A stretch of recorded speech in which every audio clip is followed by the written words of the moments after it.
시작합니다. 어제 막판에 봤던 142번의 행정개입 청구권은 상당히 중요하다고 했죠. 행개청은 타시험에서 2번이나 최근에 물어봤으니까 반드시 하셔야 됩니다. 오늘은 143페이지부터 나가겠습니다. 자, 첫 번째 판례는 2018년 판례인데요. 유사한 판례는 상당히 많았습니다. 그 예상 지문 한번 보세요. 굵은 글씨, 승진 후보자 명부에 의한 승진 심사 방식, 이게 중요합니다. 승진 후보자 명부 동그라미 치고 아니면 형광펜 체크하고 승진 심사 방식 체크합니다. 그리고 그 밑에 승진 임용 발령에서 제외, 이거는 처분성이 인정된다는 거 뒤에서 또 나올 거예요. 강론 국가공무원법에서 또 나옵니다. 승진 후보자 명부에서 승진 심사 방식, 이게 왜 중요하냐면요. 시험 후보자 명부에서 삭제하는 것은요, 처분성 인정하지 않습니다. 시험 볼 수 있는 자격만 부여가 되는 거거든요. 근데 여기는 승진 후보자 명부에 들어가면 거기서 이제 나중에 승진 심사를 해서 거기서 결정이 되는 거죠. 시험 볼 수 있는 자격 주는 거하고 달라요. 그래서 그거하고도 좀 구분을 해줘야겠다. 승진 시험 후보자 명부에서 삭제되는 것은 처분성이 인정하지 않은 판례가 있었죠. 뭐 그 정도만 보면 되겠습니다. 넘어가서 144페이지. 자, 거기 2018년 판례 있죠. 2번. 별표를 몇 개 쳐놓습니다. 별표 3개 쳐놓으세요. 이게 올해 590 행시에서 사례로 출제된 판례입니다. 보통 전년도 판례가 시험에 잘 안 나오거든요. 근데 행시에서 전년도 판례가 나온 건 제가 볼 때 10년 동안에 한 번 있을까 말까 막 그래요. 직전년도 판례가 딱 한 번 나왔을 때가 뭐냐면 그때 2012년인가 13년에 그 정보공개법 사안이었거든요. 수능 원데이터에 관한 정보공개에 관한 전원 합의체 판결이 있었어요. 그게 그 다음에 곧바로 넘어왔어요. 근데 이번에 직전년도 판례가 곧바로 나왔네요. 이거 우리도 알아둬야겠죠. 590제 사례로 나왔기 때문에 우리 시험 사례보다는 제가 볼 때는 나중에 법전 모의고사에 나올 가능성이 있고 선택형의 이 판례는 나올 가능성이 상당히 많습니다. 꼭 알아둬야 돼요. 판례를 전반적으로 다 알아둘 필요가 있겠는데 밑에 판결 루즈 밑줄로 그어본 부분만 같이 한번 읽겠습니다. 대학 추천을 받은 총장 후보자, 이게 나중에 관련법을 보면요. 법에서 대학 추천 과정이 절차로 규정이 되어 있어요. 그냥 자기들끼리 아무나 하는 게 아닙니다. 대학 추천을 받은 총장 후보자는 장관으로부터 정당한 심사를 받을 것에 대해서 기대하게 된다. 자, 체크하면 대학 추천, 총장 후보자, 장관, 기대, 이렇게 체크하면 되겠죠. 중요한 건 그 다음이네요. 만일 교육부 장관이 자의적으로 대학에서 추천한 복수의 총장 후보자들 전부 또는 일부를 임용 제청하지 않는다면 대통령으로부터 임용받을 기회박탈, 여기가 중요하네요. 대통령으로부터 임용받을 기회박탈 체크합니다. 이 기회를 법률상 이익으로 봐준 거예요. 지금 보면 형광펜으로 체크하고 이러한 한국수능 대상이 되는 처분을 보지 않는다면 취배된 권익을 구제할 방법이 없다는 겁니다. 따라서 이제 여기가 지문이죠. 따라서 여기서부터 묶어주고 별표를 쳐놔야 되겠네요. 자, 체크합니다. 교육부 장관 체크. 교육부 장관이 대학에서 추천한 복수의 총장 후보자 중 전부 또는 일부를 총장 후보자 체크. 임용제청에서 제외, 임용제청에서 제외 체크. 제일 밑에 줄 처분에 해당. 별표 3개 쳐놓습니다. 이게요, 사례형 객관식으로도 나올 가능성이 있는데 그냥 보기에는 내부적 추천이니까 처분이 아닌 것 같은 느낌이 든단 말이죠. 그래서 아주 이게 이 판례를 모르는 상태에서 문제를 풀면요, 이걸 처분으로 판단할 수 있는 사람은 거의 없다고 보여져요. 그래서 올해 시험에서도 이 판례를 모르는 학생들은 교육부 장관이 대통령에게 제청을 하는데 제청을 거부한 것을 처분으로 다들 못 봤어요. 그러다 보니까 예방적 금지 그것만 쓰고 다 끝내버렸죠. 자, 제대로 알아둬야겠습니다. 넘어가서 145페이지. 자, 첫 번째 줄 보면요. 특정 후보자는 임명제청에서 제외하고, 사실 제외된 애가 1순위잖아요. 그러니까 이제 더 문제가 있죠. 이게 이제 정무적 판단을 내린다고 그렇게 말하면서 아무래도 대학에서 추천이 들어왔지만 교육부 장관이나 이런 사람들은 정치적 판단을 한 거죠. 다른 후보자는 임명 제청함으로써 대통령이 임용관자입니다. 대통령 체크하고 임용 제청된 다른 후보자를 총장으로 임명한 경우 임용 체크하고요.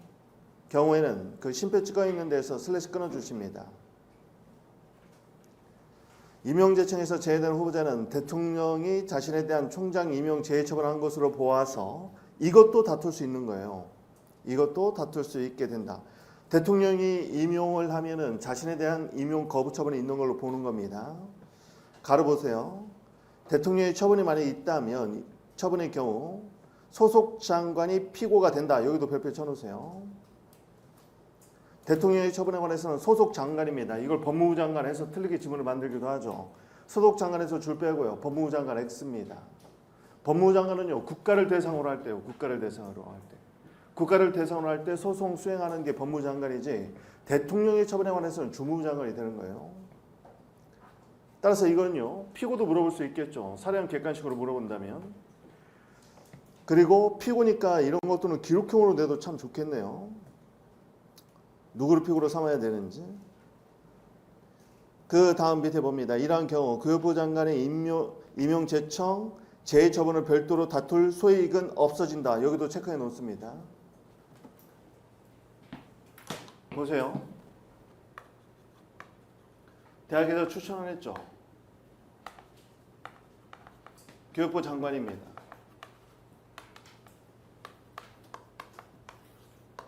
장관이요. 임명 제청을 합니다. 그리고 대통령이 있죠. 몇 가지 알아야 될 게 지금 보니까 여기서 1순위자 각, 예를 들면 2순위자 을을 추천했는데 지금 을만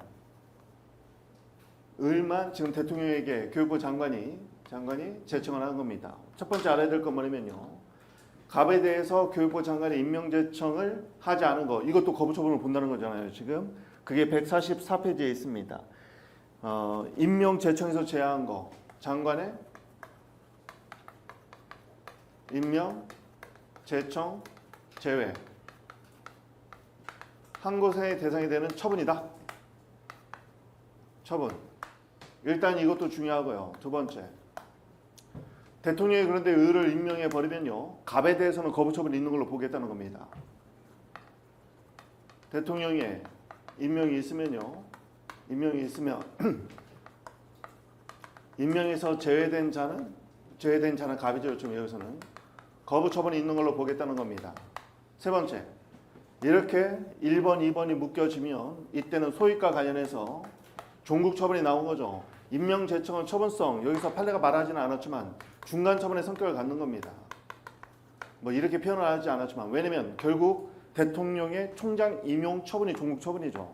임명 제청은 그걸 위한 중간 처분의 성격을 갖고 있는 거예요.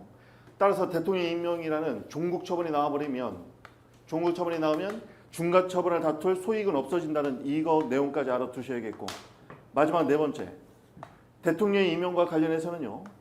임명에 관련해서는 피고가 누가 되냐면 대통령이 처분청일 때는 처분에 관해서는 사안에서 지금 나온 것처럼 소속 장관이 된다는 겁니다. 소송 교육부 관련된 소관이라면 교육부 장관이 피고가 된다는 거죠. 이것까지 네 가지 다 알아두셔야 되겠습니다. 올해 입시에서는요, 올해 행시에서는 대통령의 처분이 임박한 걸로 시험에 냈어요. 임박한 걸로. 그러니까 여기서는 처분성이 인정되는지가 문제가 됐고, 그리고요 여기서 이제 갑도 을도 신청을 해가지고 올라간 거기 때문에 둘은 경험관계에 있는 거죠. 경험관계에 있다는 것도 알아두셔야 됩니다. 따라서 경험관계에 있는 자가 타인에 대한 임용 처분뿐만 아니라 자신에 대한 거부 처분을 다툴 이익이 있다는 것도 알아두셔야 됩니다. 자, 뭐 그 정도 보시면 되겠네요. 중요하죠. 2018년인데 5급 공채 시험에 냈기 때문에 교수님들이 다 봤을 거란 말이죠. 왜냐면 5급 공채 시험이 뭐가 나왔는지 행정법 교수라면 한번 봤겠죠. 그러고 나서 뭐지? 그러다가 관련 판례를 찾아봤겠죠. 관련 판례를 찾아봤다면 이 판례는 앞으로 선택형 지문 내지는 사기에 들어갈 가능성이 상당히 많은 판례가 돼버린 거예요. 꼭 알아두셔야겠습니다. 자, 다음 147페이지에 있는 4번입니다. 행정소송 이외의 불복 절차가 마련된 처분. 147페이지 4번입니다. 행정소송 이외의 불복 절차는 보통 이 불복 절차는요, 비송사건 절차법 같은 거 얘기하는 거예요. 위에다 비송사건. 이렇게 비송사건 절차법에 의한다고 이렇게 되어 있는 경우에는요. 그러면은 항고소송의 대상인 처분이 아니다 이렇게 얘기를 해요. 항고소송의 대상이 처분이 아니다 이렇게 얘기합니다. 그 대표적인 게 지금 판시사항에서 양가로 1번의 두 번째 줄 검사의 불기소 결정입니다. 불기소 결정 동그라미. 그 옆에 항고소송을 제기할 수 있느냐 항고소송. 제일 끝에 소급. 항고소송에서 줄 빼고 적어봅니다. 항고소송의 대상인 처분 X. 항고소송의 대상이 아니면 대상인 처분으로 보지 않아요. 처분이 아니다.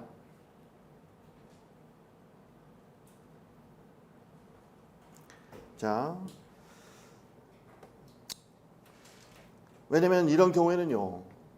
검찰청법에 의해서 항고 재항고로 다툴 수 있는 거죠. 특별한 불복 절차가 뭐다? 검찰청법에 따른 항고와 재항고로 다투는 길이 열려 있다. 따라서 항고소송을 갈 수 없는 거죠. 이런 거 유사한 게 몇 가지 있어요? 비교 표시하고. 첫 번째, 과태료 처분. 과태료는요, 누구누가 할 수 있어요? 행정청도 할 수 있고 법원도 할 수 있습니다. 과태료는요, 항고소송의 대상인 처분이 아닙니다. 왜냐하면 과태료 처분에 관해서 이의를 제기하면 효력이 상실돼요. 질서위반행위 규제법에 따라서. 그러면 이런 경우에는 관할 법원에 통보가 됩니다. 그러면 법원에서 과태료 재판을 열게 돼 있어요. 따라서 행정청이 하는 과태료 부과 처분은요. 항고소송으로 나갈 수가 없는 거예요. 왜냐하면 항고소송으로 다투려고 하는 순간 효력이 상실돼 버리고 법률 규정에 따라서 질서위반행위 규제법에 따라서 관할 법원에 통보돼서 과태료 재판이 이루어져요. 이렇게 과태료는 처분청과 법원이 부과할 수 있습니다. 이중으로 돼 있어요. 이렇게. 그래서 처분이 아니라는 거 이것도 알아두시고. 그리고 또 지금은 개정이 됐지만 구건축법에 보면 구건축법 69조에 따르면 이행강제금이 있죠. 이때 이행강제금은 지금은 개정돼서 없어지긴 했습니다. 국법이에요. 이때 얘는요. 비송사건 절차법에 의한다고 돼 있었어요. 따라서 비송으로 소송이 아닌 비송으로 넘어가게 법에 돼 있었기 때문에 뭐 비송사건은 여러분이 민수법에서 배우죠. 왜 비송으로 빼요? 보통 이런 경우는 공개재판으로 가지는 않지만 간이 신속하게 끝내버리는 거죠. 변론을 거치지 않고 그냥 문서주의로 끝내버릴 수 있으니까. 즉 비송사건을 한다는 것은 분쟁 자체를 간이 신속하게 끝내겠다는 의미를 갖고 있긴 합니다. 어쨌든 비송사건으로 처리가 되어 있기 때문에 그 당시에는 소송인 행정쟁송으로는 못 갔어요. 그러니까 쟁송의 대상인 처분이 아니다 이렇게 본 거죠. 이거 물론 지금은 개정돼 가지고 이런 비송사건에 의한다는 그런 내용이 삭제가 됐어요. 그래서 지금은 건축법 80조에 따른 이행강제금은 지금은 쟁송으로 갈 수 있습니다. 지금은 이 국법화해서 그렇다고 이제 가끔 한 번씩 나와요. 그리고 지금 나온 검사 불기소 같은 경우도 이건 검찰청법에 규정되어 있죠. 항고 재항고로 다툴 수 있게 되어 있습니다. 이렇게 특별한 불복 절차가 있어서 행정쟁송 절차의 구제 방법을 취할 수 없는 경우에는 그냥 처분이 아니라고 얘기를 해요.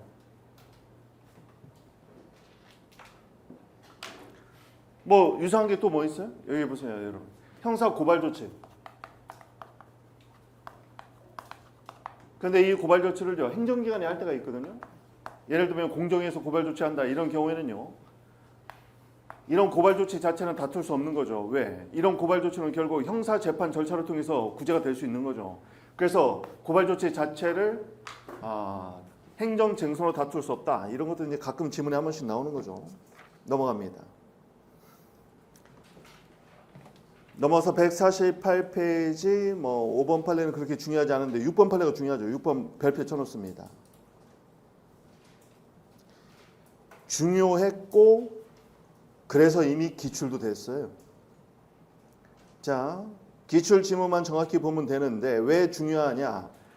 법규상 조리상 신청권이 인정된 예외 판례 중에 하나예요. 이런 예외 판례가 중요한 거죠. 149페이지 기출 지문 한번 봅니다. 가만 A씨의 거주할 목적으로 주민등록 전입 신고를 했어요. 주민등록 전입 신고가 수리된 후 갑의 의사와 무관하게 주민등록번호가 불법 유출 여기다 체크합니다. 주민등록번호 불법 유출. 의사와 무관하게 불법 유출됐네요. 갑이 관할 행정청에게 주민등록번호 변경을 신청한 경우 원래는 없어요. 근데 현행법상 주민등록번호 변경 신청권이 인정되지 않는데 이렇게 불법 유출됐을 때 예외를 인정해 줬어요. 법상 주례상 신청권을. 그래서 의미가 있는 겁니다. 여기는 변경 신청권이 인정되지 않으므로 거부 처분이라고 할 수 없다. 그래서 틀린 지문이 된 거예요. 거기 바로 위에 보세요. 기출지문 바로 위에 밑줄 있죠. 그 밑줄이 핵심입니다. 형광 배치를 하세요. 굵은 글씨에 형광 배치를 하면 되는데 같이 한번 읽어보겠습니다. 피해자 의사와 무관하게 주민등록번호가 유출된 경우에는 조리상 체크. 조리상 체크하고 주민등록번호의 변경을 요구할 신청권 인정. 신청권 인정에 체크합니다. 이렇게 본인의 의사와 무관하게 불법 유출됐을 때는 예외적으로 주민등록번호를 요구할 조리상 신청권이 있다고 봤어요. 신청권이 있기 때문에 이를 거부하면 거부 처분이 된다는 것이죠. 중요한 판례였고 그래서 시험에 나왔습니다. 여기 선택형 지문에 나온 거 보면 다 중요한 것만 나오잖아요. 근데 중요하지 않은데 좀 나온 것들이 몇 개 있어요. 이렇게 보면은. 그런데 보면은 법정 모의고사에서 나왔어 또. 그리고 법정 모의고사 이렇게 보면은 희한하게 보면은 선생님이 지금 예상 지문 같은 거 뽑아놓은 거 보면 학계 같은 데서 나왔던 판례를 지금 집어넣다 보니까 그거의 핵심 구절들을 뽑아놨는데 그게 직접 법정 모의고사 나왔다 기출된 경우가 상당히 많아요. 지금 보니까. 결국 교수들도 보는 판례가 서로 비슷하다는 겁니다. 막 아무 판례나 다 볼 수는 없죠. 판례가 워낙 많으니까. 자, 넘어갑니다.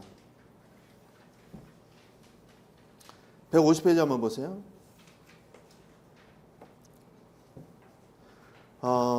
그 예상지문 한번 봅니다. 과세처분에 대한 불복 절차 체크합니다. 과세처분 불복 절차. 여기서 불복 절차라고만 하면 뭔지 알 수는 없죠. 이의 신청일 수도 있고 국세 같은 경우는 심판 청구일 수도 있고 심사 청구일 수도 있고 필요력 전체가 국세에는 두 가지나 있죠. 둘 중에 하나만 거치면 되고 이 판례에서는요. 굉장히 길지만 항상 판례의 답을 찾는 키워드는 3개가 넘어가면 안 돼요. 그럼 여기서는요. 제일 중요한 게 첫 번째는 제가 볼 때는 불복 절차입니다. 이거 어제도 했네요. 같이 한번 체크해 볼게요. 일단 제일 중요한 단어는 불복 절차예요. 결론부터 얘기해 볼게요. 행정심판이건 아니건 불복 절차에서 일정한 처분은 뭐가 발생한다? 불가 변력이 발생한다고 했죠. 지금 그 판례입니다. 같이 한번 읽어볼게요.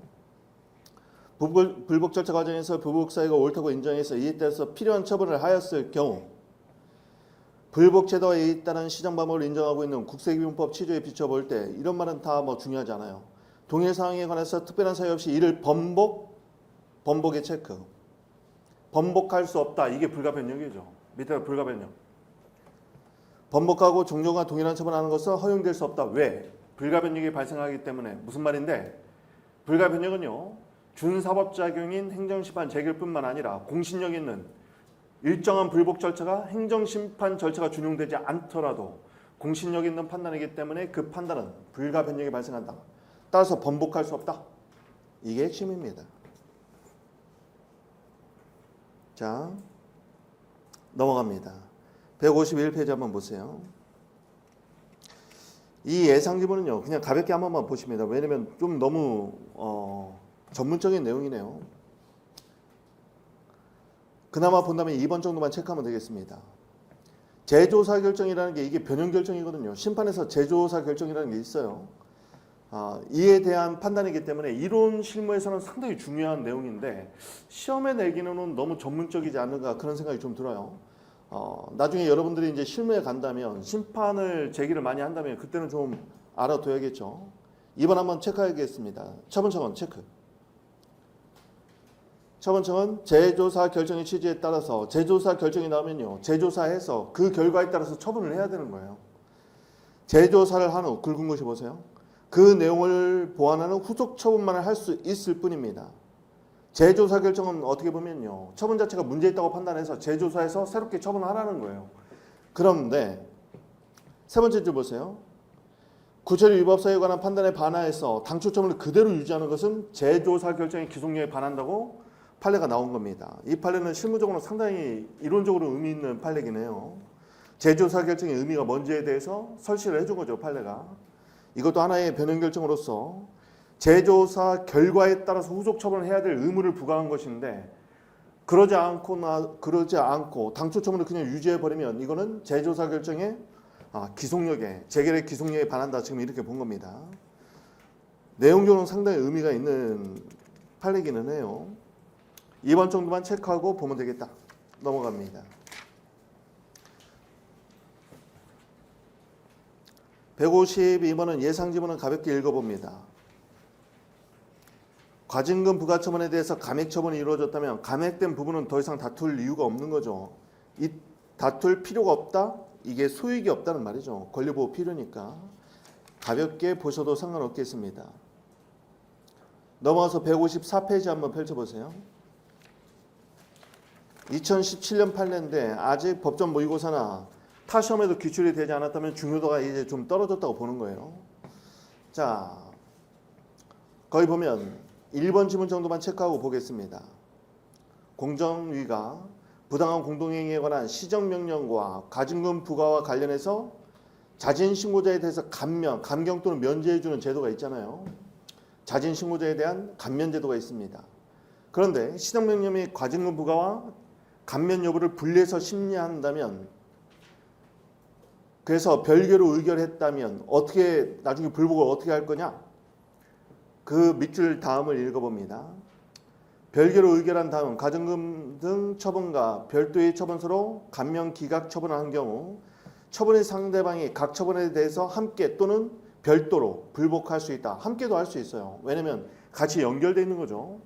시정명령이나 과징금에 대한 감면 불인정 처분이 나왔을 때 서로 연결되어 있기 때문에 함께도 할 수 있고, 또는 분리심리했다면 별도 불복도 가능하다. 뭐 이거는 심리 방식과 관련된 거여서 중요도가 좀 떨어져 보입니다. 자, 그런데 155페이지에 있는 이 12번 있죠. 이건 체크해 놓습니다. 별표 하나만 쳐놓으세요. 이번에는 수용 중요하다고 했어요. 토지분산법이 개정돼서 작년 12월 31일에 개정돼서 올해 19년 7월 1일부터 지금 시행되고 있기 때문에 수용 관련된 내용은 좀 꼼꼼히 해주라고 했어요. 특히 90일, 60일 변경된 거, 이거 가장 중요한 변경 중에 하나니까 지문에 꼭 나올 수 있다고 얘기했죠. 잘 해놔야 됩니다. 따라서 수용 관련된 건 좀 꼼꼼히 해줘야 되겠어요. 예상 지문만 정확히 보면 됩니다. 156페이지.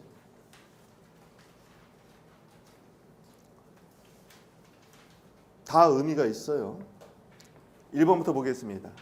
토지수용위원회에 수용제기를 있은 후 토지수용위원회에서 수용제기를 하죠. 수용제기는 두 가지 결정이 이루어져요. 첫 번째는 위에다 한번 적어보세요. 1번 수용결정, 수용하라, 수용결정. 플러스 2번 보상금 결정. 수용결정과 보상금 결정이 이루어집니다. 둘 중에 하나라도 불복하고 싶으면 그러면 중앙토지수용위원회에 이의 신청을 제기할 수 있어요. 그리고 나서 행정소송으로 넘어갈 수 있습니다.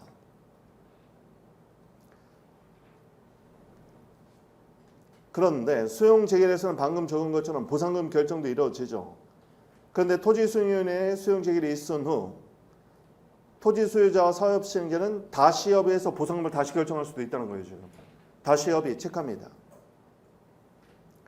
다시협의해서 토지 등의 취득이나 사용 및 그에 대한 보상에 관해서 임의계약 체결이 가능하다. 임의계약 체크합니다.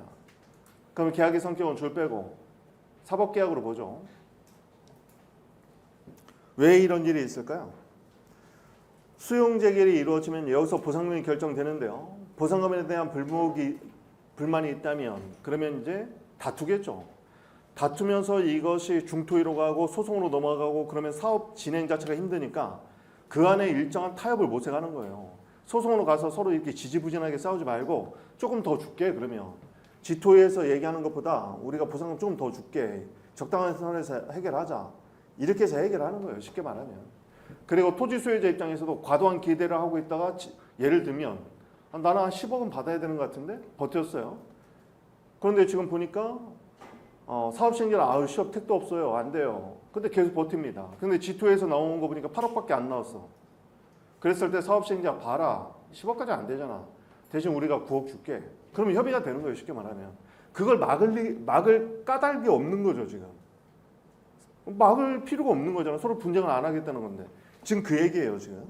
다시 한번 읽어보세요. 그렇게 행간의 내용을 모르면 이게 왜 중요하지? 이렇게 느낌이 올 수 있어요. 다시 한번 보세요. 토지수용위원회에 수용제기를 있은 후라고 하더라도 토지 소유자 등과 사업시행자가 다시 협의해서 토지 등의 취득이나 사용 및 그에 대한 보상에 관해서 임의계약을 체결할 수 있다. 판례가 이걸 인정해 준 겁니다. 자, 무슨 말인지 알겠죠? 사실은 변호사들이 이런 걸 해야 돼요. 뭐냐면 지토에서 나왔으니까 그냥 무조건 밀어붙이려고 하지 않고 야, 지토에서 나온 거 봐봐. 네가 좀 기대가 과도했잖아. 대신 우리가 지토보다는 조금 올려줄게. 그리고 사업시행자한테는 뭐 지토에서 이렇게 나왔지만 상대가 반발해버리면 계속 소송 걸고 나중에 막 사업 정지 신청하고 이래버리면 너무 곤란하니까 조금 더 주고 적당한 타협을 보는 게 좋을 것 같습니다. 이렇게 해서 분쟁을 빨리 끝내는 게 좋은 거죠. 2번도 보겠습니다. 자, 2번은 좀 어려운 내용이에요. 수용제기를 한 후 각각 사업시행자가 공공용지의 취득 협의서를 1번 내용으로 연결되는 거죠. 작성하고 협의 취득을 원인으로 협의 취득 원인 체크합니다. 소유권 이전 등기를 했어요. 소유권 이전 등기. 이때 알아둬야 될 건 뭐냐면요. 수용 제기를 원인이 된 게 아니죠. 수용 제기를 이후에 협의 취득을 자기끼리 해버린 거예요. 그냥. 그래서 그에 기해서 이전 등기를 한 겁니다. 그런데 또 분쟁이 시작되네요. 맞췄는데 그 다음 보세요. 갑이 사업시행자가 수용 개시일까지 수용 재결 보상금 전액을 지급 공탁하지를 않았어요.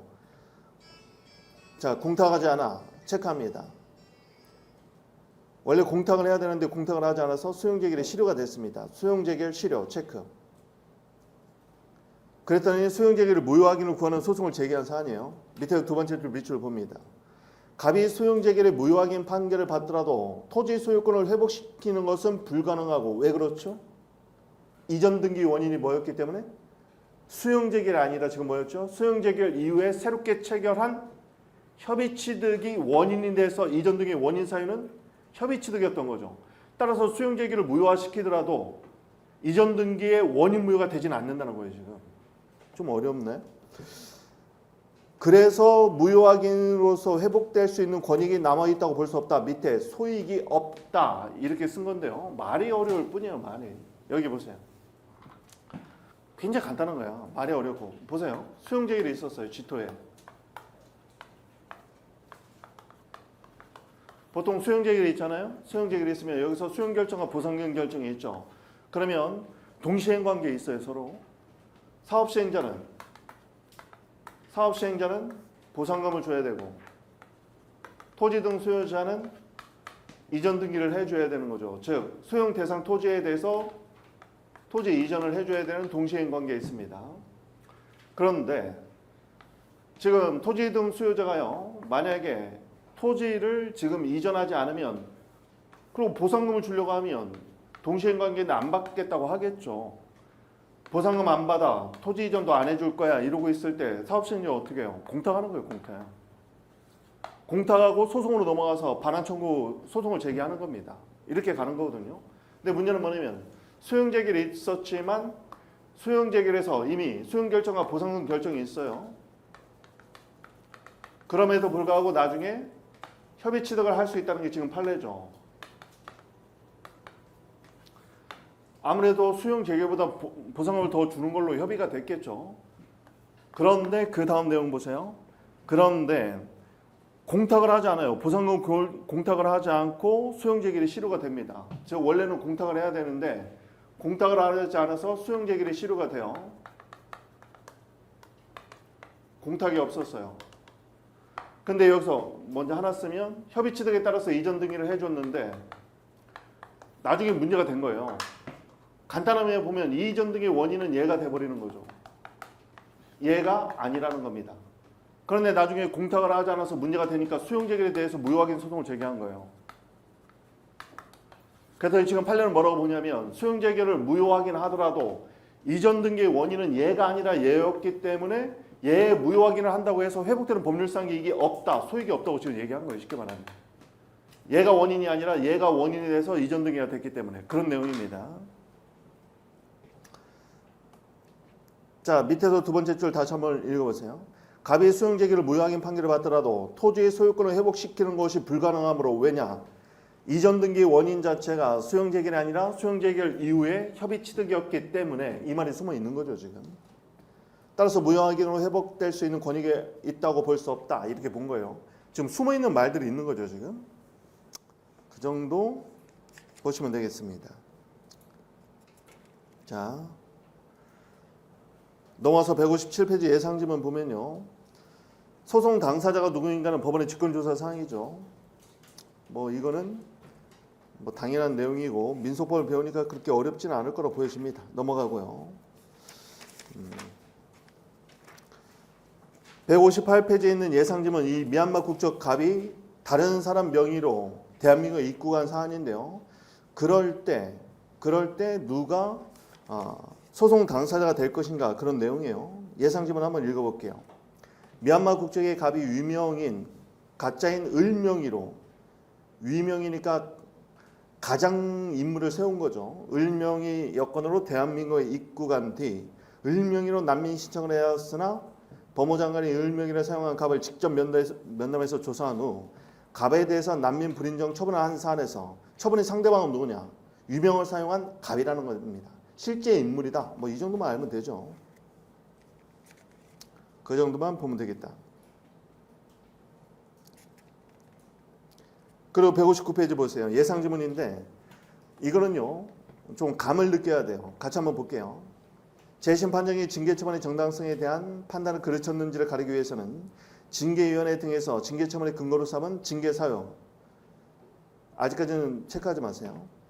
징계사유에 의하여 징계처분의 정당한지를 살펴야 하므로 여러 징계사유 체크합니다. 현관펜을 칠하세요. 여러 징계사유를 들어 징계처분을 한 경우에는 중노위가 재심 판정에서 징계사유로 인정 체크합니다. 그런데 좀 적을 내용이 있네요. 중앙노동위원회 재심 판정 가로로 묶어놓고 밑에다가 재결주의라고 적어놓으세요. 중노위 재심 판정은요 대표적인 재결주의죠. 그리고 이 재심 판정이 특별행정심판입니다. 자, 이런 특별행정심판에서 징계사유를 인정한 것 외에도 법원에서는 징계사유 전부를 심리해야 된다. 너무 당연한 내용입니다. 여기 보세요. 이 판례는 이 판례 자체보다 판례 이면을 좀 알아야 돼요. 먼저 첫 번째. 재결주의가 시험에 나올 수 있는 거 두 가지가 있다고 했어요. 첫 번째. 중앙노동위원회 중노위 재심 판정. 얘는 재결만 소외 대상이 돼요. 원처분은 소외 대상이 안 됩니다. 두 번째는 감사원 재심 판정인데 감사원 재심 판정이라고 쓰면 틀려요. 사실은. 감사원의 변산 판정에 대한 재심 판정만 인정돼요. 감사원의 모든 재심 판정이 아니에요. 감사원의 변산 판정에 관한 재심 판정은 재결주의를 취하고 있어요. 자, 이거 알아둬야 되고 두 번째. 중노위 재심 판정이 나오면 두 가지를 꼭 적어놔야 돼요. 피고는요. 원래 중앙노동위원회나 합의제 행정청이 피고가 돼야 되는데 여기만 유일하게 법 전체를 다 통틀어서 얘만 유일하게 중앙노동위원회 자체가 아니라 중노위 장이 피고가 돼요. 원래 위원회 자체가 피고가 돼야 되는데 얘만 유일하게 장이 됩니다. 그 이유는 뭐 때문에 그렇다고 했어요? 중앙노동위원회는 사측, 노측 의견 대립이 너무 심해가지고 의견 통일이 잘 안 돼요. 그래서 중노위 장으로 그냥 몰고 가는 거예요. 그리고 소외 대상도 항상 재결주의를 취하고 있다. 이 두 가지 꼭 알아놓으라고 했어요. 꼭 알아둬야 됩니다. 다음. 그러면 보통 어떻게 되냐면 보세요. 지방노동위원회가 있죠. 지방노동위원회 또는 특별노동위원회에서 일정한 판정이 이루어집니다. 예를 들면 이거 불공정 행위다 아니다 뭐 이런 판정이 이루어지겠죠.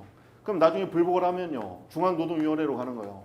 중앙노동위원회에서 이 판정을 다시 한번 해보는 거죠. 이게 이제 재심 판정입니다. 그런데 왜 재결주의냐면요. 중앙노동위원회보다 중앙노동위원회는 어때요? 보다 큰 권위와 전문성을 갖고 있거든요. 보다 큰 권위와 전문성을 갖고 있으면 진우의 판정 자체는 더 큰 권위와 점성을 가지고 있는 중노의 재심판정으로 얘는 대체된 걸로 보는 거예요. 대체가 됐기 때문에 얘는 이제 더 이상 존재하지 않는 거거든요. 그러니까 어쩔 수 없이 재심판정이라는 재결만 소외 대상이 될 수밖에 없는 거예요. 이게 바로 재결주의예요. 재결주의라는 건요, 원처분 자체가 재결에 의해서 대체가 돼버리는 거야. 소멸했다는 얘기예요, 소멸. 그러니까 얘는 더 이상 남아있지 않기 때문에 원처분을 다툴 수가 없는 거예요, 쉽게 말하면. 재결만 남아버리니까. 지금 이런 내용입니다. 그런데요, 이런 중노의 재심 판정, 이게 이제 재결이란 말이죠. 행정심판의 재결. 여기에 대해서 행정소송을 제기했습니다. 법원이에요. 사실 이제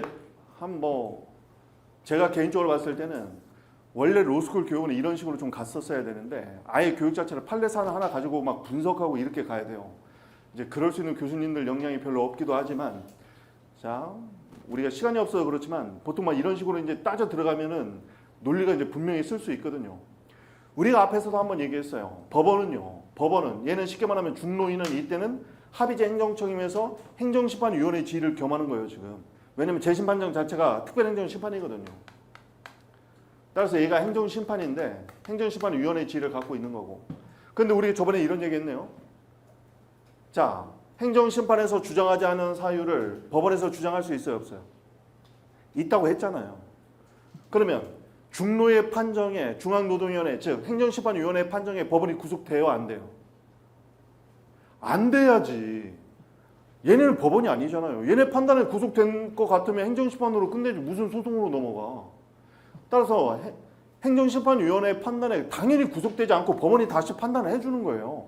그러니까 얘네가 판단하지 않은 것도 당연히 판단을 해봐야 돼. 그러니까 여기 보세요. 지방노동위원회나 아니면 꼭 지방노동위원회가 아니더라도 어떤 판정이 하나 있어요. 징계사유가 있단 말이죠. 징계사유가 예를 들면 A, B, C가 있어요.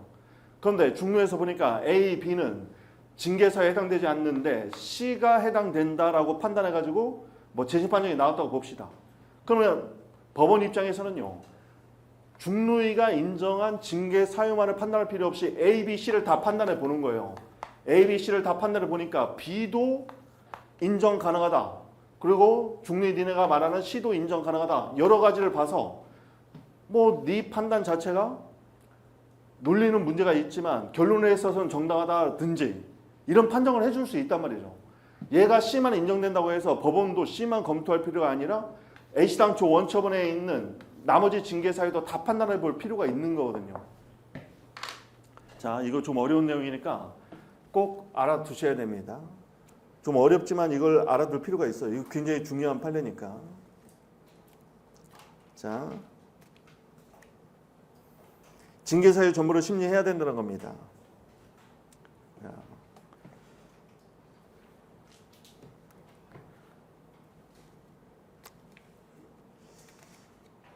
이거 관련해서도 되게 이제 어려운 판례가 하나 있는데 그것까지 우리가 할 건 아닌데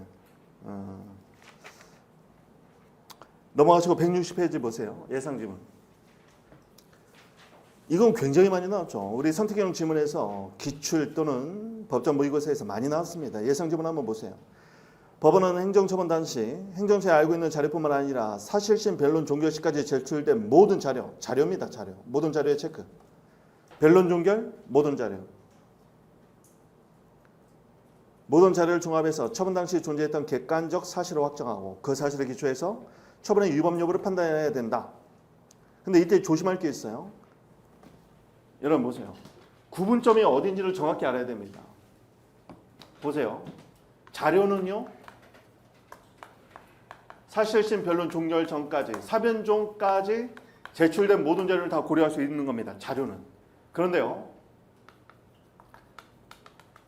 법령, 특히 법령, 사실 상태, 법령의 상태 또는 사실 상태, 얘는요 항상 처분시가 기준이죠.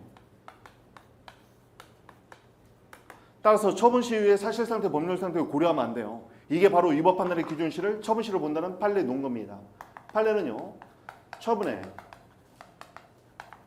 위법 판단의 기준시를 어디로 보고 있다? 처분시로 보고 있어요. 이때 처분시로 본다는 것이 이제는 여러분이 정확히 알아야 돼요. 이제는 정확히 알아야 된다. 판례가 위법 판단의 기준시를 처분시로 본다는 건 처분시에 사실상태, 법률상태에 기해서 판단한다는 얘기지. 자료까지 사실상태, 법률상태뿐만 아니라 자료까지 처분시로 한정하고 있는 건 아닌 겁니다. 사실상태, 법률상태를 처분시의 사실상태와 법률상태로 위법 여부를 판단하되 관련된 자료는 사변조까지 제출된 모든 자료를 가지고 판단해 보겠다는 거예요. 그러니까 이걸 구분할 때 이 구별점이 어딘지를 정확히 찾아야 돼요. 법령, 사실. 특히 법령을 찍으면 돼요. 왜냐면 사실상태, 법률상태를 같이 따라다녀요. 왜냐면 사실상태 법을 적용한 게 판단 아닙니까?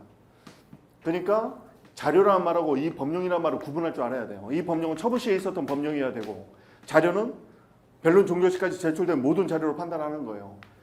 이게 지금 왜 이 지문이 자주 나왔냐면 위법 판단의 기준시가 처분시인데 그 위법을 판단하기 위해서 자료는 사실심 변론 종결 전까지 제출된 모든 자료를 검토한다.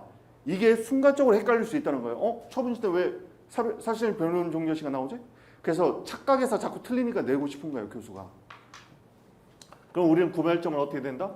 법령은 처분시를 기준, 자료는 사변종까지 이렇게 기억하면 되는 거예요. 다시 한번 법령은 처분시 기준, 자료는 사변종까지.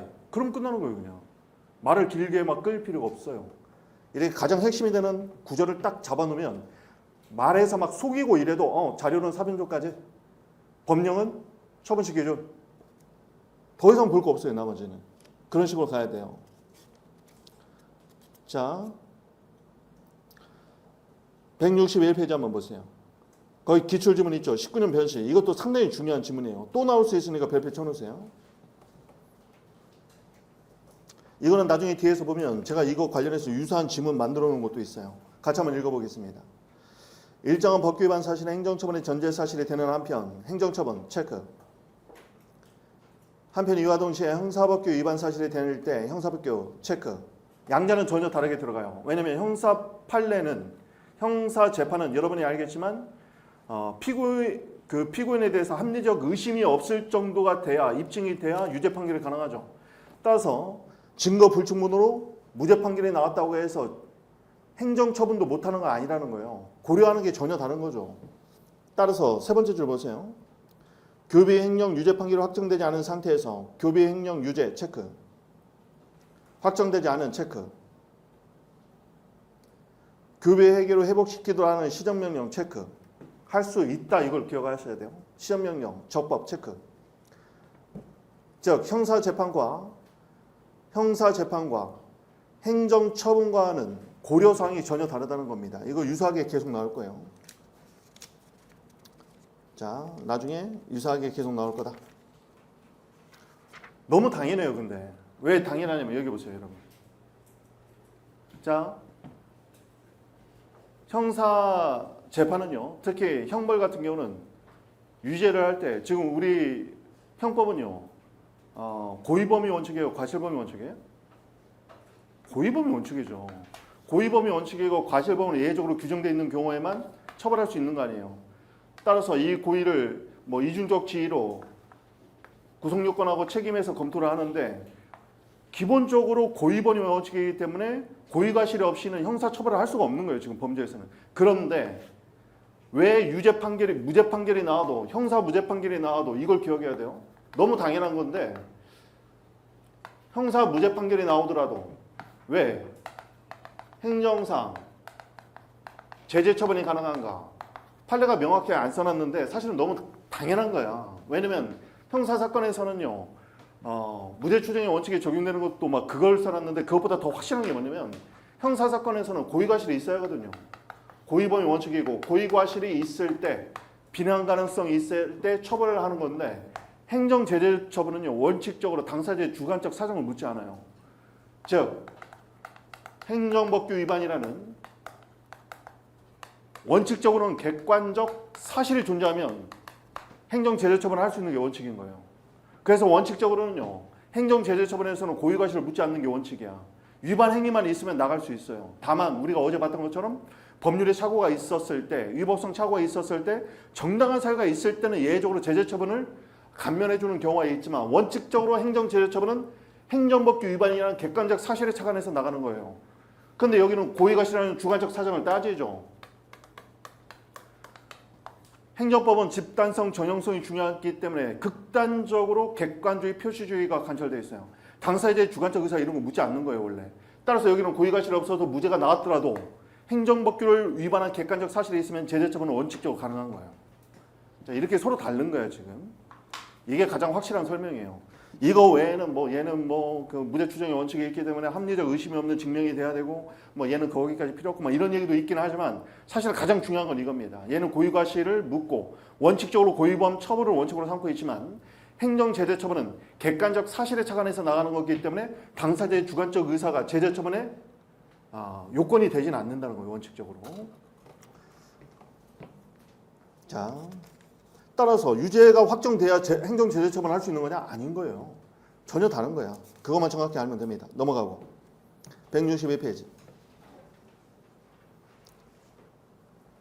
19년 변시 이 문제는요 상당히 지엽적인 지엽적인 걸 물어봤는데 거기 보니까요 올해 문제죠 지금. 그 162페이지 제일 밑에 보면 19년 변시 지문인데요. 그런데 이 판례는 16년 판례예요. 3년 전 판례를 냈네요. 2, 3년 전 판례가 시험에 좀 많이 나와요. 이렇게 보면 여러분도 그런 건 좀 알아두시고 오히려 직전연도 판례는요. 직전연도 판례보다는 한 2년 내지는 3년 정도 지난 판례가 많은 것 같아요. 이렇게 전반적으로 이렇게 보면 이거는 근데 좀 지엽적인 판례가 나왔을 때는요. 소거법으로 들어가는 수밖에 없어요. 같이 한번 읽어볼게요. 기출지문 이게 이 판례 가장 핵심 구절이었어요. 그리고 그 위에 판결 유죄에 보면 밑줄 그어진 부분이 있죠. 산재 관련해서 사업적 변경 신청을 요구할 수 있는 법규상 신청권 자체가 없어요. 그리고 그 밑에 줄 보면 사업적 변경 신청. 왜냐면 여기서 이제 산재법상 책임을 져야 될 사업자가 자기가 아니다. 우리 노동자가 아니다. 뭐 이게 이제 파견근로 같은 게 됐을 때 이런 문제가 막 생기는 건데 사업적 변경 신청에 관해서 법규상 또는 조리상 신청권도 없다고 봤어요. 따라서 사업적 변경해달라고 하니까 안 해준 거 이거 신청권이 없기 때문에 거부 처분이 아니다 이런 판례였거든요. 내용 한번 읽어볼까요? 기출지문 업무상 재해를 당한 갑이 요양개발 신청에 대해서 근로복지공단이 요양 승인 처분하면서 사업주 을 주식회사로 요양 승인 사실을 통보했어요. 을 주식회사 갑이 자신은 근로자가 아니라고 주장하면서 근로복지공단에 사업주 변경을 신청했는데 우리 판례는 이러한 사업주 변경을 신청할 법규상 조례상 신청권이 없다고 봤어요. 따라서 이를 거부하는 통지를 받은 경우 근로복지공단의 결정에 따라 산재보험법에 가입자 지위가 발생하는 것이 아니므로 즉 법에 의해서 이미 결정된다는 얘기죠. 따라서 을 주식회사에게 법규상 조례상 신청권, 사업주 변경 신청권이 인정되지 않으므로 거부는 거부 처분이 아닌 게 되는 거예요. 거부 처분 성립 요건으로 신청권이 필요하다 보니까 신청권이 없으니까 거부 처분은 아니다. 이렇게 간 거죠. 좀 어려운 판례지만 법정 모의고사는 앞으로 지속적으로 나올 수 있으니까 한번 좀 눈여겨봅니다. 163페이지 한번 보세요.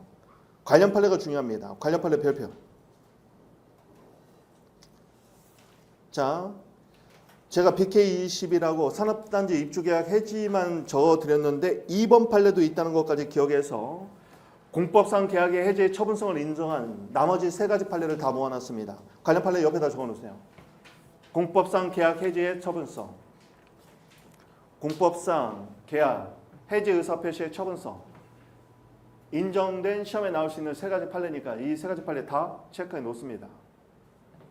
이미 우리 법정 모의고사에도 나왔고 또는 18년 변시 선택형 기출도 됐고 또는 법정 모의고사 기록형에도 산업단지는 이미 출제가 됐어요. 체크만 합니다. BK21.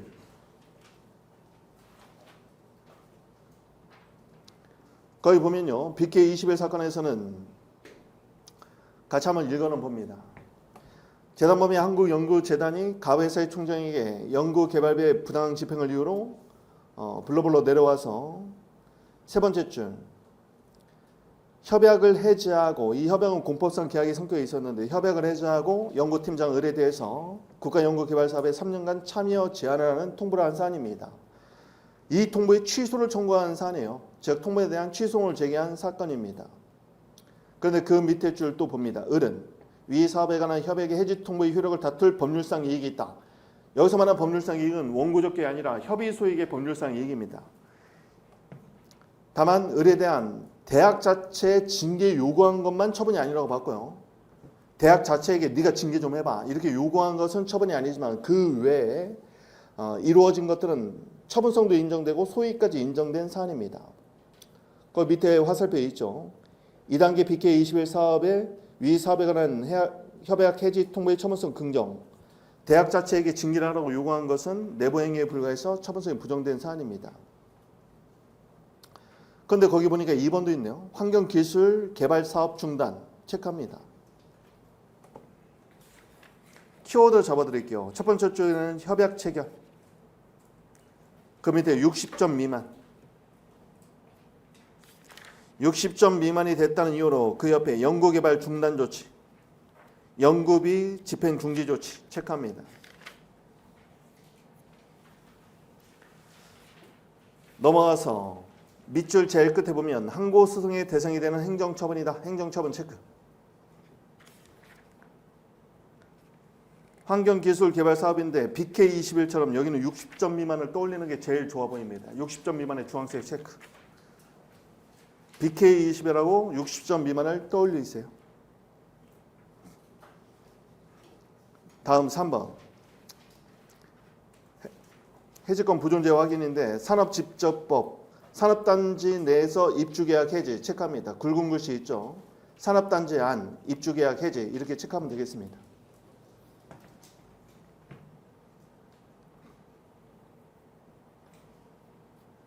이것도 처분성을 인정한 판례다. 처분성을 인정한 판례다. 다음 밑에 5번 체크합니다. 5번도 별표 하나. 밑줄 읽어봅니다. 이것도 모의고사하고 기출도 된 내용이니까 알아두세요. 구소득세법 시행령 단서에 따라 소득 기속자에 대한 소득금액 변경 통지 체크합니다. 소득 기속자, 소득금액 변동 통지.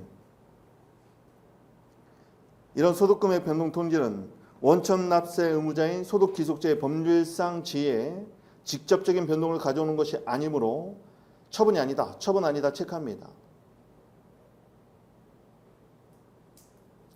원천 징수자하고 원천 납세 의무자에 대한 이 소득금액 변동 통지는 처분이 아니라는 거 핵심 지문 같은 데 보면은 많이 나오죠. 이 판례. 체크를 꼭 하셔야 되겠습니다. 165페이지에서는 기출지문 1번 BK21 17년 우리 변식 기출이 됐네요.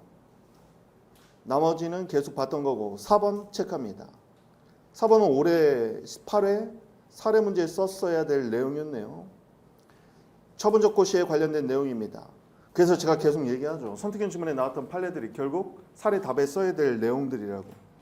올해는 법령 보충적 행정규칙하고 처분적 고시가 시험에 나왔죠. 체크를 해야 되겠습니다. 자, 밑에 사례형 객관식 문제는 한 번 정도 시간 되면 풀어보시면 해설을 간략하게 잘 달아놨으니까 답만 한번 볼까요?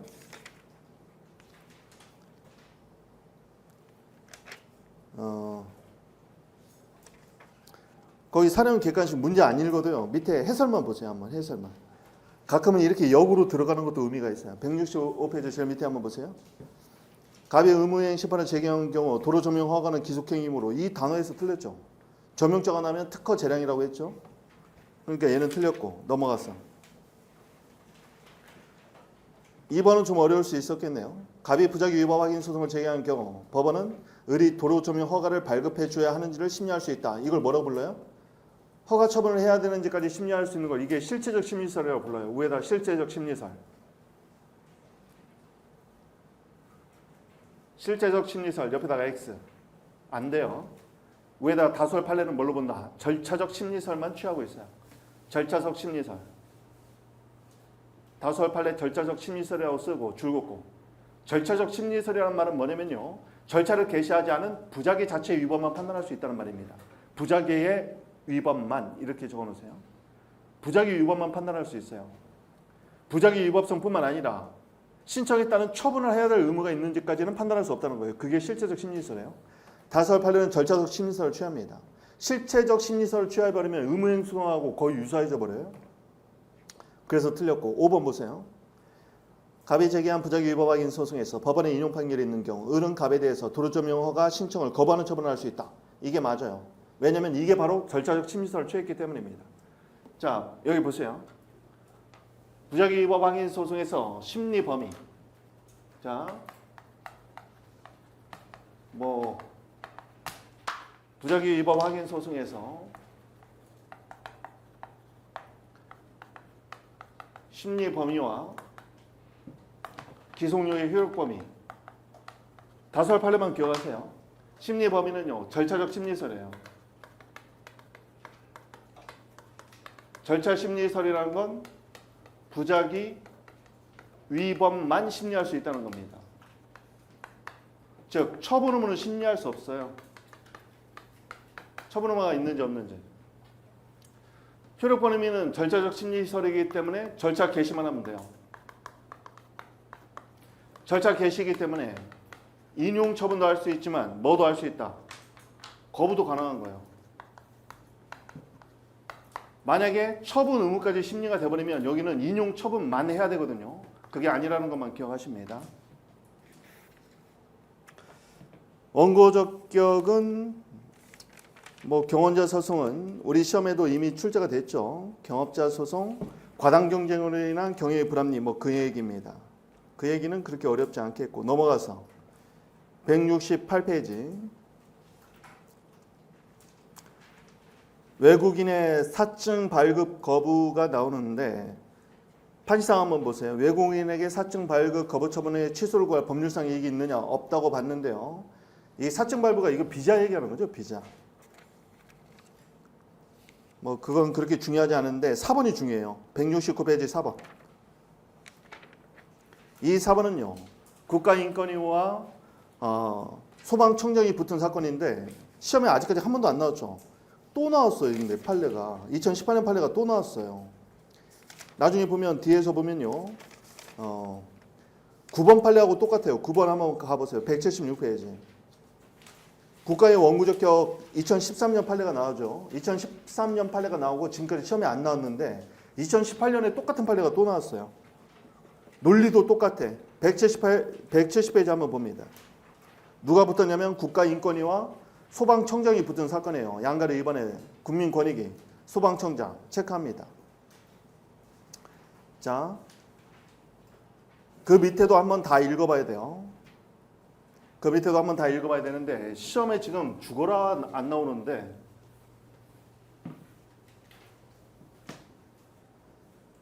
거기 빠르게 한번 읽어보세요. 특히 밑줄근 위주로 읽어보시면 됩니다. 소방청장은 지금 법인격이 인정되는 법주체는 아니에요.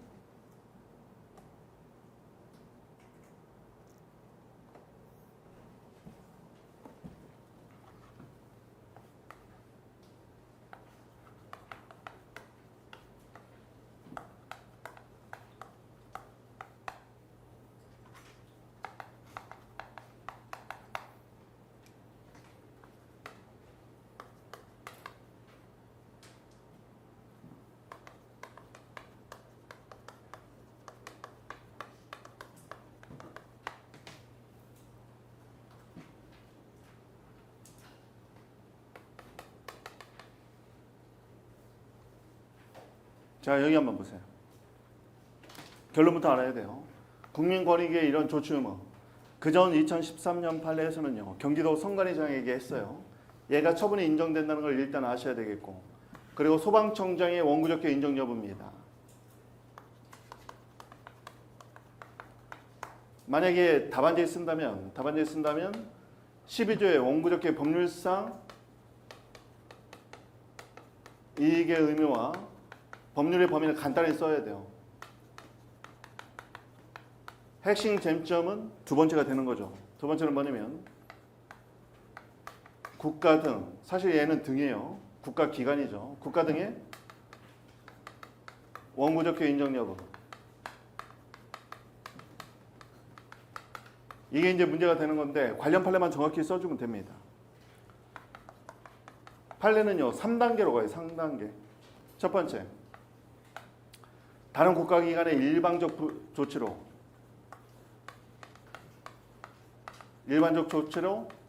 중대한 불이익 발생.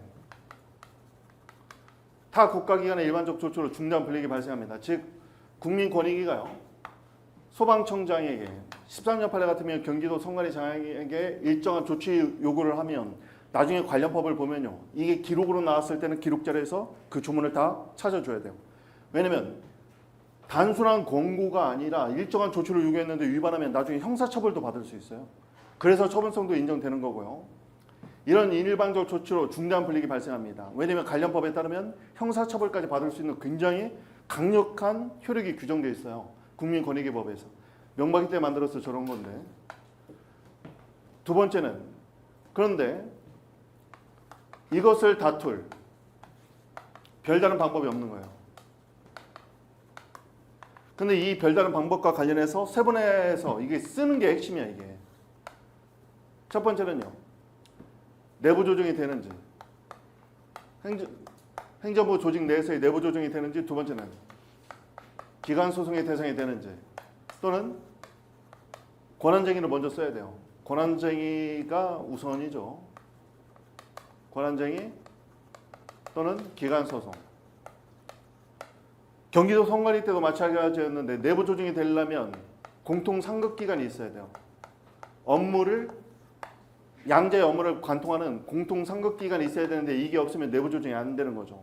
권한쟁의에서는 모든 국가기관이 다 권한쟁의 주체가 될 수 있는 건 아니고 헌법 111조 1항 4호에 해당돼야 되는데 헌재 결정에 따르면 권익위는 헌법기관이 아니라는 거죠. 권한쟁의 주체가 될 수 있는 헌법기관이 아니라 법률상 기관에 불과하다고 봤어요. 기관소송은요, 기관소송 법정주의죠. 법으로 정한 사항 외에는 기관소송을 제기할 수 없습니다. 그래서 다툴 별다른 방법이 없다고 했을 때 이런 내부조정, 권한쟁의, 기관소송 검토를 해줘야 돼요. 이거. 그리고 마지막, 이렇게 다툴 별다른 방법이 없다면 항고소송을 제기하는 것이 유효적절한 수단일 때,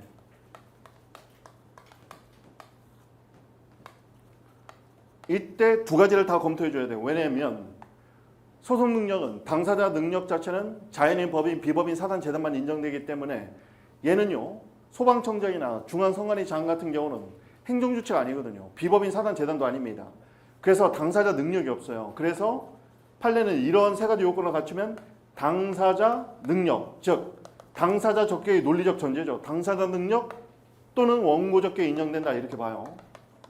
원고 피고가 당사자니까 적격은 구체적 사건을 전제하는 거고 능력은 일반적으로 소송의 당사자가 될 수 있는 능력인데 이 두 가지를 같이 써주는 거예요. 그래서 당사자 능력, 원고 적격이 인정된다, 이렇게. 이거는 알아두세요. 이게 13년에 나오고 나서 정식으로 시험에 출제가 안 됐는데 18년 판례에서 똑같은 게 또 나왔어요. 13년은 국민권익위하고 선관위장이 붙었던 사건이고 지금 사안은 권익위하고 소방청장하고 붙은 사건이에요. 한 번은 나오겠지 뭐, 이러면. 그 정도 알아두시고. 자, 넘어가서요. 그 6번 판례 있죠. 6번 171페이지에 6번 판례도 별표 하나만 쳐놓습니다. 결론만 아시면 돼요. 근데 모의고사에 많이 나와서 체크하라고 하는 거예요. 넘어가서 한번 봅니다.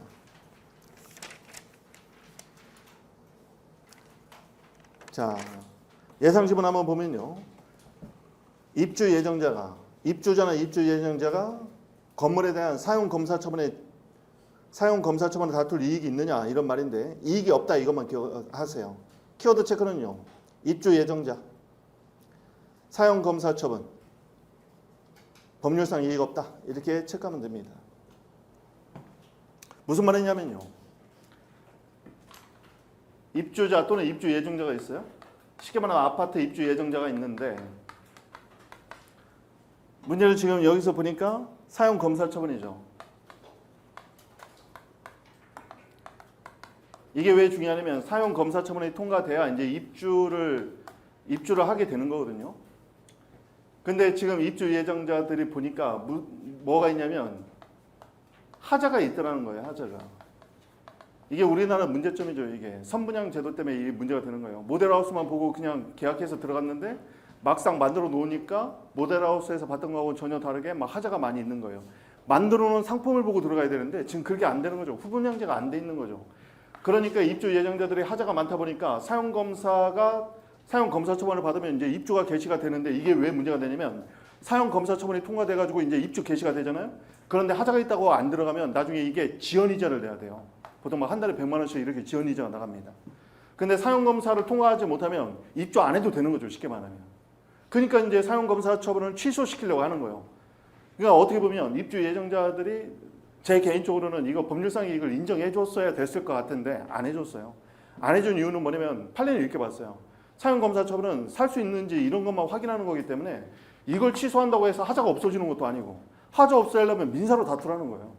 왜 이걸 위해서 왜 얘를 취소하려고 하냐는 거예요. 그러니까 판례는 법리대로 딱 갔는데 선분양제로 너무 난림공사를 하는 거에 경종을 울리는 차원에서 좀 해줬으면 좋지 않았을까. 왜냐면 사용검사 처분에 이게 취소가 안 돼버리면요. 입주 예정자들이 야 이거 하자 이거 보수 안 될 때까지 나 안 들어갈래. 그럼 나중에 법률적으로 봤을 때는 계약서상으로는 이 사람들이 문제가 생기거든.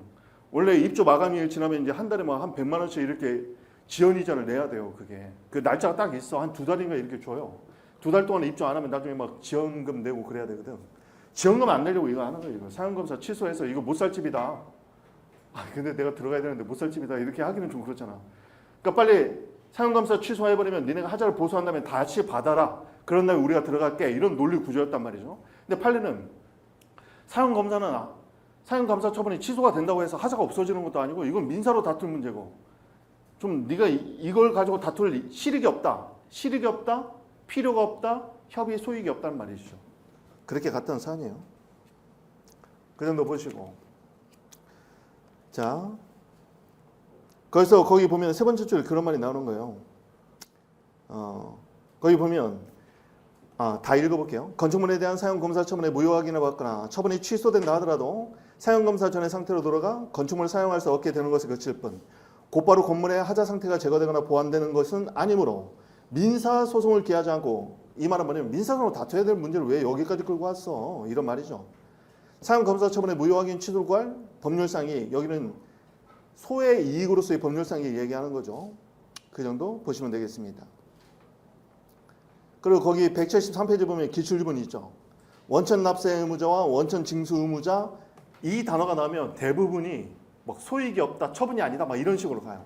약간 뉘앙스를 그렇게 잡으세요. 대부분 다 부정적인 걸로 나와. 원고적이 없다, 뭐 소익이 없다, 뭐 이래요.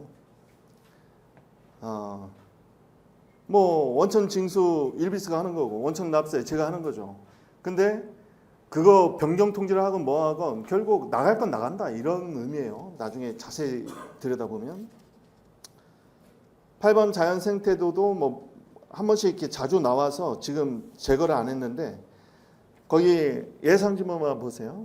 환경부 장관의 생태 자연도 1등급 지정은 이거는요. 이걸로 누리는 것은 반사적이게 불과하다고 보는 거예요. 따라서 2등급, 3등급으로 변경하는 걸 다툴 수 있겠느냐. 그럴 원고적으로 인정 안 한 겁니다. 자연 상태도 1등급에 의해서 누리는 이익은 반사적 이익에 불과하다고 보는 것이죠. 자, 나머지는 쭉 넘어가면 되겠습니다. 여기 원고적에서 제일 중요한 건 176번이에요.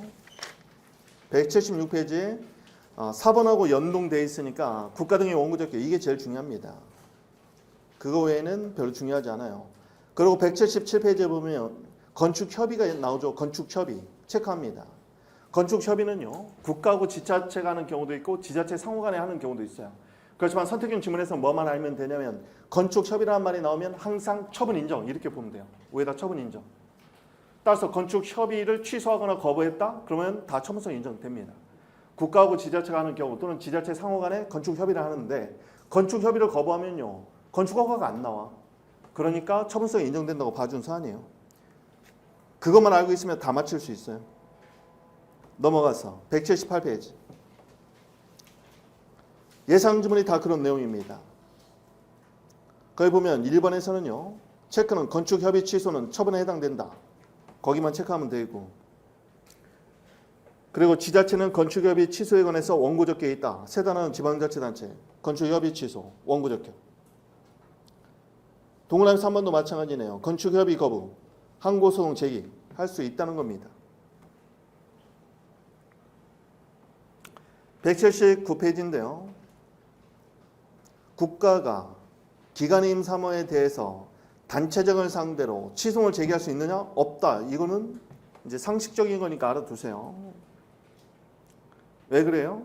국가의 원구적격이 인정되려면 다툴 별다른 방법이 없어야 되죠. 기간이임 사무는요, 지방자치단체 장은 국가기관의 지위를 갖기 때문에 상급기관에서요 업무 조정해버리면 되는 거예요. 취소 소송으로 꼭 가야 될 필요가 없는 거예요. 이거는 기간이임 사무는 같은 국가기관의 지위를 가지니까. 넘어가시고 180페이지. 그 예상지문 1번 있죠. 이것이 올해 행시에서 사례로 물어본 쟁점이에요. 거기는 총학생회로 물어봤어요. 총학생회 원구적격을 물어봤어요. 교수협의회와 총학생회는요, 학교 법인과 관련돼서 다툴 원구적격 인정됩니다. 이거 알아두세요. 올해 출제가 됐네요. 그런데 그 밑에 대학교 지부, 노동조합 지부는 안 된다 이렇게 간 거죠. 자, 밑에 사령 객관식 한번 풀어보겠습니다. 교통부 장관은 몰디브 직항 항공노선 블러블러 발급하기로 결정했고 이 사실을 공고했다. 이에 따라 A, B 항공사가 각각 신청을 했고, 그럼 경원관계네요. 옆에다 경원관계로서 주고 경원관계. 근데 A에게 노선 발급을 했어요. 노선면허 발급 체크. 이 노선 발급 전에 그 옆에다 한번 적어볼게요. 비교표시. 여기는 안 나왔는데 운수권 배분이라고 적어봅니다. 면허 전에, 한국 면허 전에 나오는 게 운수권 배분인데요. 이런 운수권 배분은 줄긋고 사전 결정으로서 처분성이 인정된다는 판례도 있어요. 줄긋고 사전 결정, 줄긋고 처분.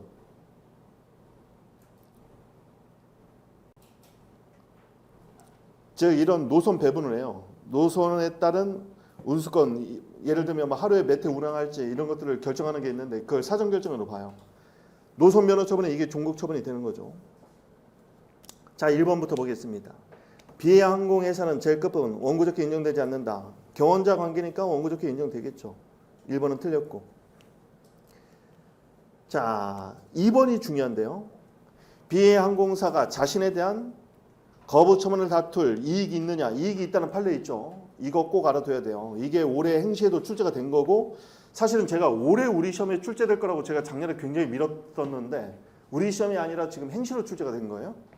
그렇지만 우리 시험에 또 나올 수도 있으니까 꼭 알아두십니다. 여기 보세요. 근데 내년은 좀 지났네요. 이게 예측에서 벗어나지 않는 거예요. 여기 보세요. 제3자 소송에서는요. 제3자 소송에서는 인인 소송이 있고 경업자 소송이 있고 경원자가 있어요. 그리고 국가 등의 원구적격이 있고 그 다음에 단체 소송이 있는데 경업자 소송이 제일 먼저 우리 시험에 나왔어요. 3회인가에 얘가 1회인가 3회인가에 얘가 제일 먼저 나왔고 그 다음에 5회인가에서 도로조명 관련해서 인인 소송이 시험에 나왔단 말이죠. 그래서 작년에 미뤘던 게 이거 미룬 거예요. 그런데 그 중에서 브리터로 나오면 얘가 나올 가능성이 있는 이유는 얘는 법전원 모의고사에서 얘가 한번 출제된 바가 있으니까 그래서 그때 얘를 A급으로 찍었던 거예요. 작년에. 그래서 얘가 시험에 나온 거고. 근데 올해 원구적격 파트를 크게 물어본 거거든. 올해. 그러니까 곧바로 나오기는 좀 힘들다고 보여지는데 다음에 나온다면 이 두 가지가 이제 남은 거예요. 이게. 그런데 얘가 지금 19년 행시에 출제가 됐어요. 지금. 경원자가. 근데 이거는 지금 어디에도 안 나오고 있어요. 지금. 그러니까 올해 원구적격이 나왔기 때문에 원구적격 파트를 곧바로 내지는 않겠지만 그래도 국가 등의 원구적격은 13년 판례 이외에 18년 판례도 나왔단 말이죠. 그래서 얘를 좀 봐볼 필요가 있어요. 꼭 사례가 아니더라도 기록에 나올 가능성도 있는 거니까. 경원자 관련해서는 경원자의 소익이죠. 소익. 이게 지금 행시에 나오긴 했지만 우리 시험에도 또 나올 수 있으니까 이렇게 노릴 줄 알아야 돼. 물론 경업자에서 과당경쟁 방지 취지 같은 경우는 우리 시험에 사례로 나왔으니까 뭐 기록으로 또 나올 수 있기 때문에 제가 지금 방금 얘기한 건 사례를 지금 일단 우선 잡고 얘기하는 거예요. 왜냐면 사례로 나왔더라도 기록으로 넘어갈 수는 있는 거니까. 자, 자신에 대한 소익이 인정되는 거 이거 알아두세요. 올해 이제 변시에도 나왔는데 여기 보세요. 갑을 행정처 갑도 신청했고 을도 신청했는데 갑에게만 인용처분이 나왔을 때 을은요 갑의 인용처분을 다툴 수 있죠. 인용처분을 다툴 수 있어요. 이게 바로 경원자 소송의 원고적 격인 거예요. 제3자 소송 중에 경원자 소송의 원고적 격이 인정되는 거죠. 문제는 뭐냐면 을이 자신에 대한 거부 처분을 다툴 이익이 있냐는 거예요. 이익. 왜냐면 얘가 이미 인용처분이 있으니까. 자신에 대한 거부 처분을 다툴 이익이 있느냐. 이 판례 동고를 정확히 알아야 돼요. 판례 뭐라고 보냐면 보세요. 자신의 거부 처분이 인용 판결로 취소가 됐을 때 기판력은 소송의 당사자에게만 미치죠. 따라서 기판력에 의해서 갑의 인용 처분이 직접 취소되는 효력은 없다는 거예요. 직접 소멸하지는 않아. 왜? 왜냐고 물으신다면 여러분이 소송법에서 배웠던 것처럼 기판력의 주관적 범위를 넘어서기 때문이죠. 기판력의 주관적 범위는 소송의 당사자에만 미치기 때문입니다. 그래서 직접 소멸되지는 않아. 여기까지만 보면 소익이 없는 거예요. 지금 취소가 돼봤자 어차피 인용처분은 직접 취소되는 건 아니니까. 그런데 그 다음이 나온다는 거죠. 그 다음은 뭐라고 하냐. 그런데 인용 판결의 기속력에 의해서 행정청은 다시 심사해야 될 의무가 있는데 재심사 의무는 이때는요. 판결에서 나온 인용 판결이 나온 구체적 이유가 있겠죠. 판결이 설시한 위법 사유를 배제한 상태에서 다시 심사할 의무가 있다는 거예요. 따라서 기속력에 따라서 주문 플러스 이유, 그 이유가 되는 구체적 위법 사유를 배제한 상태에서 재심사 의무가 있고 재심사를 해봤더니 갑에 대한 인용 처분이 잘못돼서 그러면 걔는 직권 취소하고 을에게 새로운 처분을 발급할 것이 처음부터 배제되어 있는 특별한 사정이 없다면 소익이 있다고 본 거예요. 이럴 때는. 자신에 대한 거부처분을 다툴. 이 편 많이 나오죠. 처음부터 배제된 이거. 왜냐면 경원자 소송에서도 이 키워드 많이 쓰거든요. 기판력, 기속력 다 나왔죠. 어떻게 보면 법리적으로 상당히 우수한 판례예요. 자신에 대한 경원자가 자신에 대한 거부처분도 다툴 수 있는 어떤 법리를 밝힌 저 판례를 시험에 무조건 나올 거라고 봤는데 올해 행시로 나온 거예요. 물론 행시로 냈는데 행시에 나온지도 모르는 수험생들이 제가 볼 때는 90%가 넘다고 봐요. 강사님들도 막 한 3-4분이 저 논점을 못 찾은 거 보면. 자, 여러분들은 꼭 알아둬야 되겠다. 자, 잠시 나머지 볼까요? 3번. 3번도 중요해요. 별표. 3번은 인용제기에 대한 항고소송. 이거는요. 일부 쟁점으로 사례에 기출될 수 있다고 제가 A급으로 찍었던 거죠. 인용제기에 대한 항고소송. 이것도 꼭 알아두세요. 그것도 A급으로 찍은 거니까 인용제기에 대한 항고소송이죠. 만약 BA항공사가 이 사건 노선면허 처분에 대해서 행정심판을 청구해서 인용제기를 받았다면 A는 인용제기에 대한 재결치 소송 19조 단서로 다툴 수밖에 없는 거예요. 이게 맞는 지문이네요. 이거는 사례로도 대비를 꼭 하셔야 됩니다.